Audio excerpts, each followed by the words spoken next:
থাকবো না এদেশে, থাকবো না, ওরাই থাক। ওরা সুদর্শন পুরুষ না, ওরাই থাক। কি রে এত রাগ করে কই যাস? কি বলিস তুই?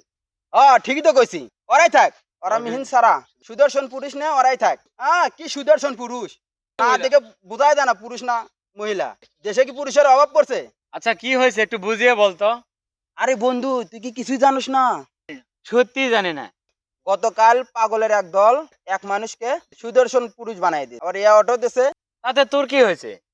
আরে যাকে অ্যাওয়ার্ড দিল সে বেটা না বেটি, তাই তো বোঝার উপায় নাই। কেন কি হয়েছে? আচ্ছা সে দেখতে কিরকম? এই যে দেখ মালটা দেখতে কেমন। এই সুদর্শন পুরুষ, তোর মাথা ঠিক আছে? তবে আর বলছে কি? শালা একে যে বানালো তার চোখে কাওয়া মুতে দিছে। এ সাউদ, তুই কি কাউয়ার মত কখনো দেখছিস? না তা তো দেখি নাই। তবে কইলি কেন? আরে মানুষ কয় না কথার কথা। তার চেয়ে এখন এটা বল, ওর চোখে বিড়াল মুইতেছে, তাই বোঝেনি কেডা বেটা কেডা বেটি। আচ্ছা থাম, আমিও যাবো। যে দেশে এর মতো মালকে সুদর্শন পুরুষ বলে সে দেশে থাকা না থাকা সমান। কাল যদি আমার আবার সুদর্শন নারী হিসেবে ঘোষণা করে দেয় তখন তো আমার ইজ্জত নিয়ে টানাটানি শুরু হয়ে যাবে। তার থেকে চল এখনই পলাই।